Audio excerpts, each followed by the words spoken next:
Bab 879. Memenuhi kewajiban sekali lagi sebagai seorang istri.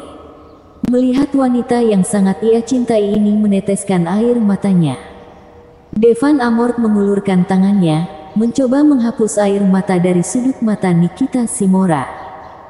Tapi pada akhirnya, ia tidak melakukan itu. Masa lalu telah berlalu. Devon boleh saja tidak membenci Nikita Simora, tapi sangat sulit baginya untuk mencintai Nikita Simora lagi. Lagi pula, setiap hari di gunung, Devon selalu membawa perasaan benci terhadap Nikita Simora. Beberapa hal tidak bisa lepas begitu saja. Nikita Simora mungkin sudah berubah, tapi itu bukan Nikita Simora yang ia cintai itu. Nikita Simora melihat tangan Devan Amort yang ia ulurkan lalu ditarik kembali, wajahnya dipenuhi dengan senyuman. Devan Amort, di hatimu masih ada aku, kan? Devan Amort, bagaimana jika kita mencobanya? Jika, setelah mencoba, kamu benar-benar sudah tidak ada perasaan sama sekali terhadapku, maka aku akan menghilang dari duniamu. Nikita Simora berujar dengan pelan. Bagaimana cara mencobanya? Devan Amort bertanya. Biarkan aku memenuhi kewajibanku sekali saja sebagai seorang istri. Aku tahu kamu sudah tidak lagi mencintaiku, tapi bagaimana kalau kamu masih menyukai tubuhku? Jika kamu bahkan tidak menyukai tubuhku lagi, aku berjanji tidak akan mengganggumu lagi, oke? Nikita Simora berujar sambil memohon. Sungguh hebat. Bahkan setelah banyak hal sudah terjadi dan sudah berlalu, Nikita Simora masih memiliki ketertarikan yang kuat pada Devan Amort. Bagaimanapun, Nikita Simora ini benar-benar sesuai dengan selera Devon. Jika tidak, ia tidak akan mendonorkan ginjalnya dan ingin bersama sang dewi. Pangeran, tiba-tiba aku teringat, aku masih ada masalah lain, aku harus pergi. Aku juga. Dewi cantik di samping tempat tidurnya, semuanya memilih untuk pergi dengan sangat bijaksana. Meskipun mereka tidak tahu banyak tentang masalah antara Devan Amort dan Nikita Simora, tapi mereka tahu, tidak peduli seberapa banyak wanita yang dimiliki Devan Amort, Nikita Simora jelas adalah yang paling spesial. Hanya Devan Amort dan Nikita Simora yang tersisa di ruangan itu. Nikita Simora tidak bisa lagi mengendalikan dirinya. Lah memeluk Devan Amort.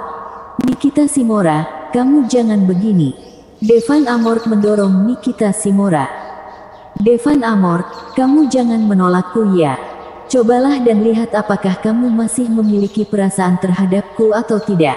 Nikita Simora sekali lagi memeluk Devan Amort. Aku benar-benar tidak punya perasaan padamu lagi. Devan Amort mengerutkan kening. Aku tidak ingin jawabanmu, aku ingin tubuhmu yang menjawab. Nikita Simora menutup mulut Devan Amort dengan jarinya. Lalu, wajahnya mendekat. Aroma yang familiar tapi asing menyerbu hidung Devan Amort. Devan Amort ingin berpisah dengan Nikita Simora.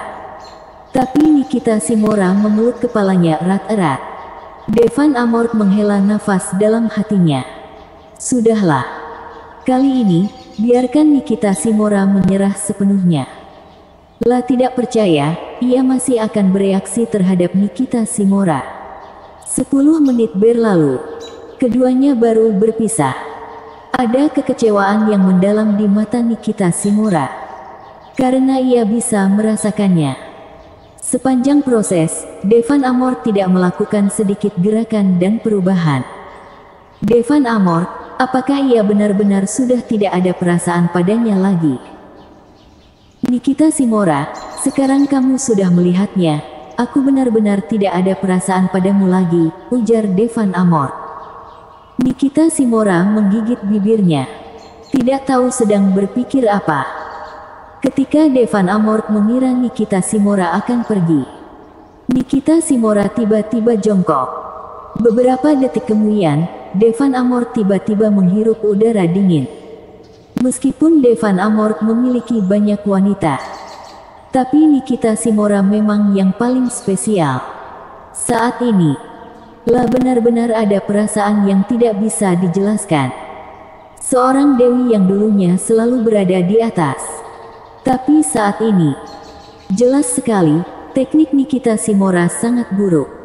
Selalu menabrak Devan Amor. Itu tidak membuat Devan Amor terlalu menikmatinya. Tapi kenikmatan Devan Amor datang dari hatinya. Awalnya, Devan Amor berencana membuat Nikita Shimura menyerah sepenuhnya. Tapi, situasi saat ini, bahkan jika Mia Queen datang, juga mustahil untuk menahannya. Akhirnya, Devan Amor memegang bahu Nikita Shimura dengan kedua tangannya. Nikita Shimura mengangkat kepalanya dan melihat Devan Amor dengan mata merah. Ayolah, Devan Amor, tidak peduli kamu membenciku atau mencintaiku, malam ini, mari kita selesaikan apa yang seharusnya kita lakukan sejak lama. Nikita Shimura melingkarkan tangannya ke leher Devan Amor dan menghembuskan nafasnya dengan lembut. Devan Amor tidak bisa mengendalikan dirinya lagi. Menggendong Nikita Shimura dan melemparkannya ke tempat tidur. 1 jam kemudian, Devan Amor mundur dari mode Kirin. Melihat warna merah yang jatuh di spray, ekspresinya sedikit terkejut. Tidak disangka, Nikita Shimura benar-benar masih. Devan Amor, aku tidak berbohong padamu, aku pernah berujar, aku masih perawan. Nikita Shimura berujar dengan lembut. Tidak peduli kamu lia atau tidak, kamu pernah menjadi pacar Tumini. Meskipun Devan Amor senang saat tahu Nikita Shimura masih perawan, tapi saat terpikir, Nikita Shimura pernah menjadi pacar orang lain, ia merasa tidak senang. Devan Amor, aku tidak setuju menjadi pacar Tumini. Nikita Shimura berujar. Kalian jelas-jelas akan menikah. Devan Amor mendengus. Itu hanya pernikahan keluarga. Saat itu, perusahaan kami harus menjalin hubungan pernikahan dengan keluarga Sarko. Aku menjalin hubungan dengan Tumini, memang hanya berpura-pura dan menunjukkannya kepada orang luar. Sebenarnya, Tumini itu majir. Jika tidak, aku tidak akan setuju untuk menikah dengannya. Nikita Shimura berbalik, berbaring di dada Devan Amor, dan berujar pelan, Devan Amor, sepertinya kamu masih menyukai tubuhku. Nikita Shimura memang cantik di antara wanita cantik. Bahkan Devan Amor merasa sulit untuk menolaknya. Dengan lembut mencium dahi Devan Amor. Kemudian, ia mulai berpakaian di depan Devan Amor. Nikita Shimura memiliki tubuh yang bagus. Gerakannya juga sangat elegan. Kulit putihnya sedikit demi sedikit tertutup pakaian. Ini seperti sebuah karya seni yang akan disegel. Devan Amor terlihat sedikit termenung. Tentu saja, punggung Nikita Shimura menghadap Devan Amor.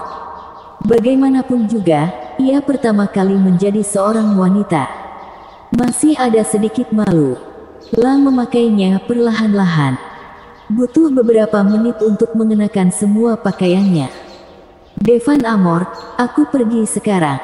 Jika kamu meminta aku untuk tinggal, aku akan tinggal. Jika kamu tidak berujar, aku akan menghilang dari duniamu selamanya. Nikita Shimura berujar sambil membelakangi Devan Amor. Lalu, ia perlahan-lahan berjalan menuju pintu. Berjalan sangat lambat. Hampir butuh 1 menit untuk mengambil 1 langkah. Sedang menunggu jawaban Devan Amor. Tapi, Devan Amor tidak berujar. Meskipun, Devan Amor memang tertarik dengan tubuh Nikita Shimura. Tapi jika Nikita Shimura benar-benar menjadi wanitanya, ia masih belum bisa menerimanya. 1 langkah, 2 langkah, 3 langkah. Meskipun, Nikita Shimura berjalan dengan sangat lambat. Tapi, maupun selambat apapun, masih ada waktu untuk keluar. Saat berjalan ke pintu, ekspresi mencela diri sendiri muncul di wajah Nikita Shimura. Tahu pria ini tidak akan menahannya.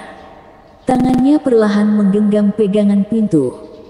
Devan Amor, aku telah memenuhi kewajibanku sebagai seorang istri. Selamat tinggal, dan tidak akan berjumpa lagi. Dua air mata bagaikan kristal itu jatuh dari pipi indah Nikita Shimura. Berikutnya, ia menekan pegangan pintu dengan kuat, membuka pintu, dan berjalan keluar. Bersambung. Bab 880 Kamu beneran datang. Devan Amorth membuka mulutnya, tapi pada akhirnya ia masih tidak mengeluarkan suara untuk menghentikannya. Setelah keluar dari mansion Sauron, Nikita Shimura baru berbalik. Melihat ke arah Devan Amorth. Devan Amorth, aku tidak menyalahkanmu. Aku sudah mencobanya dan sudah berusaha. Aku tidak menyesal. Setelah berujar, tubuhnya terbang ke langit, dan akhirnya berubah menjadi meteor dan menghilang ke langit. Mansion Sauron. Bocah, sungguh, kamu benar-benar tidak berperasaan. Sosok kaisar pembunuh muncul di samping tempat tidur. Hanya mengenakan piyama tali dua berwarna merah anggur, kakinya yang seputih salju disatukan. Sepasang kaki putihnya itu menginjak tanah dengan kaki telanjang. Sepertinya tampak ada sesuatu yang hilang dari gaun itu. Devan Amorth melihat lebih dekat, ternyata yang hilang adalah tenggorokannya tidak bisa menahan diri untuk tidak menggeliat. Aku berujar dalam hati, Guru, kamu benar-benar tidak memperlakukan aku sebagai orang luar. Sepertinya menyadari tatapan Devan Amorth. Kaisar pembunuh melihat ke bawah. Juga menemukan ada sesuatu yang tidak beres. Segera menutupinya dengan tangannya dan kembali ke tas harta karun. Bukan karena ia tidak memperlakukan Devan Amorth sebagai orang luar. Tapi, di dalam tas harta karun, ia hanya sendirian. Tidak masalah jika tidak memakainya. Wanita tidak suka dibatasi. Terutama tokoh penting seperti kaisar pembunuh. Oleh karena itu, ketika ia sendirian, ia selalu bepergian dengan santai. Kali ini, Devan Amorth melepaskan Nikita Shimura pergi, membuatnya terkejut. Karena itu, ia keluar dengan buru-buru. Dan melupakan hal itu. Sesaat kemudian, kaisar pembunuh muncul lagi. Ketidakrataan pada gaun itu telah hilang. Yang jelas, sudah memakai perlengkapannya. Bocah, apa yang kamu lihat? Kaisar pembunuh melihat pandangan Devan Amorth yang sedang mengamati permukaan depannya dan menatapnya dengan marah. Devan Amorth berujar, dilihat secara horizontal, terlihat seperti punggung bukit dan jika dari samping terlihat seperti puncak, dengan ketinggian berbeda dari dekat dan jauh. Kaisar pembunuh. Aku adalah gurumu, bisakah kamu menghormatiku? Kaisar pembunuh berujar dengan serius. Bajingan ini menjadi semakin lancang. Sebelumnya, kaisar pembunuh juga menerima banyak murid laki-laki. Tapi di antara murid laki-laki itu, mereka semua menganggapnya sebagai dewi. Jangan berujar tentang mencari kesalahannya. Bahkan tidak berani memandangnya. Setiap kali melihat ia, selalu menundukkan kepalanya, dan hanya berani menatap kakinya. Guru, kamu tidak bisa menyalahkanku, kamulah yang tidak memakainya.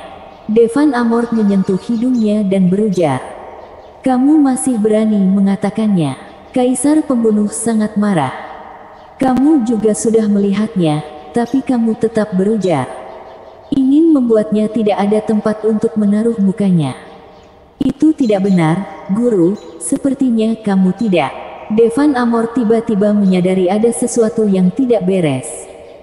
Karena gaun kaisar pembunuh sangat tipis, dan jika ada peralatan di dalamnya, ia pasti bisa melihatnya. Kaisar pembunuh langsung memukul kepala Devan Amorth. Berujar dengan marah, apakah kamu tidak pernah dengar sesuatu yang disebut bratempel? Padahal kamu masih orang Antares. 4 kategori. Devan Amorth berkedip dan berujar dengan manis, aku pernah dengar, tapi aku belum pernah melihatnya. Guru, bisakah kamu mengizinkan aku melihatnya? Baik, niat membunuh muncul di mata indah kaisar pembunuh. Benarkah? Guru, kamu terlalu baik. Devan Amorth senanglah segera mendekatkan wajahnya ke arahnya. Setelah itu, Kaisar pembunuh memukulnya langsung di matanya. Devan Amorth, aku pernah berujar akan menjadi wanitamu, tapi jangan lupa, itu akan terjadi setelah kamu membunuh musuhku. Kaisar pembunuh berujar dengan marah. Bajingan ini, jika tidak terus dipukul, aku khawatir, ia akan menganggap ia sebagai guru di matanya. Bukankah ini masalah waktu? Devan Amorth berujar sambil menyilangkan kaki. Bocah, apakah menurutmu, kamu sudah tidak terkalahkan sekarang? Kaisar pembunuh berujar dengan mata menyipit. Itu semua berkat bimbingan dari guru. Devan Amorth memujinya. Kaisar pembunuh berujar, aku tahu kemampuan kamu sangat kuat, tapi pernahkah kamu berpikir aku telah mati selama puluhan ribu tahun? Devan Amorth berujar, lalu. Kaisar pembunuh berujar, menurutmu, kamu rasa, saat itu orang-orang yang mampu memaksa aku untuk menghancurkan diri sendiri, mereka memiliki bakat yang biasa-biasa saja. Puluhan ribu tahun yang lalu, mereka berada di puncak tingkat kosmik. Sekarang puluhan ribu tahun telah berlalu, kemampuan mereka akan seperti apa? Setelah dengar ini, ekspresi Devan Amorth berubah menjadi serius. Tidak ada orang yang berhenti melangkah. Memang benar ia mempunyai keberuntungan yang luar biasa. Tapi mereka yang dapat berlatih hingga puncak tingkat kosmik, yang mana yang tidak memiliki keberuntungan? Mungkin, sekarang mereka sudah mencapai alam yang lebih tinggi. Guru, kamu benar. Devan Amorth menganggukkan kepalanya dengan sungguh-sungguh. Bocah, kamu tidak perlu meremehkan dirimu sendiri. Selama kamu bekerja lebih keras, kamu bisa membalaskan dendamku. Melihat Devan Amorth akhirnya menjadi serius, Kaisar pembunuh menganggukkan kepalanya dengan puas. Tapi, perkataan Devan Amorth selanjutnya membuat Kaisar pembunuh terdiam. Jadi, guru, untuk masalah berbahaya seperti ini, kenapa kamu tidak memberikan hadiah terlebih dahulu? Devan Amorth memandang Kaisar pembunuh dengan seringai di wajahnya. Bocah, jangan mengira bisa mengendalikanku setelah bermain dengan hantu wanita sekali. Hantu wanita dan aku tidak berada di tingkat yang sama. Jika kamu tidak takut menjadi bodoh, ayolah. Kaisar pembunuh memutar matanya. Kemudian, ia menemukan bahwa Devan Amorth benar-benar datang menekannya. Langsung menekannya ke sofa. Bocah, kamu beneran datang. Mata Kaisar pembunuh sedikit panik. Perintah guru tidak dapat dilanggar. Guru, kamu sudah memanggilku. Sebagai murid, tentu saja aku harus mendengarkanmu. Devan Amorth berujar dengan senyuman jahat. Kalau begitu, sekarang aku perintahkan kamu untuk turun. Kaisar pembunuh berteriak pelan. Baik. Devan Amorth benar-benar turun. Tapi, meskipun ia turun, ia tidak melepaskan Kaisar pembunuh. Hanya saja keduanya berganti posisi. Untungnya, Kaisar pembunuh dalam kondisi roh. Kalau tidak, aku khawatir wajahku akan memerah sekarang. Bocah kecil ini terlalu gila. Melihat keindahan di depan mata, Devan Amorth tidak bisa menahannya lagi dan langsung mendekatinya. Tunggu sebentar. Kaisar pembunuh meletakkan tangannya di dada Devan Amorth. Devan Amorth berujar, ada apa? Aku tidak bisa melakukannya hari ini, aku sedang menstruasi. Kaisar pembunuh berujar dengan panik. Mulut Devan Amorth berkedut setelah dengar ini. Berujar, guru, ketika kamu berbohong, apakah bisa lebih kreatif? Kamu hantu wanita, apakah ada menstruasi? Bukankah kamu baru saja berhubungan seks dengan Nikita Shimura? Kaisar pembunuh tidak tahu harus berbuat apa. Bagaimana ia bisa dibandingkan denganmu, guru? Devan Amorth dengan lembut membelai pipi Kaisar pembunuh dengan tangannya. Tubuh Kaisar pembunuh jelas gemetar. Telah hidup selama bertahun-tahun, dan belum pernah begitu terangsang oleh seorang pria. Yang paling penting adalah muridnya sendiri. Saat ini, ia sangat panik. Jika ia punya hatinya, Ini benar-benar tidak boleh, Devan Amorth, ini pertama kalinya bagiku, aku takut. Kaisar pembunuh menatap Devan Amorth dengan mata memohon. Meskipun Devan Amorth adalah muridnya, tapi yang jelas, Devan Amorth jauh lebih kuat darinya sekarang. Jika Devan Amorth ingin menggunakan kekerasan, ia tidak memiliki kemampuan untuk melawan. Melihat kaisar pembunuh yang memohon, Devan Amorth akhirnya menyingkirkan pikiran jahat di hatinya. La mencium kening kaisar pembunuh dengan lembut. Lalu ia bangun. Bersambung.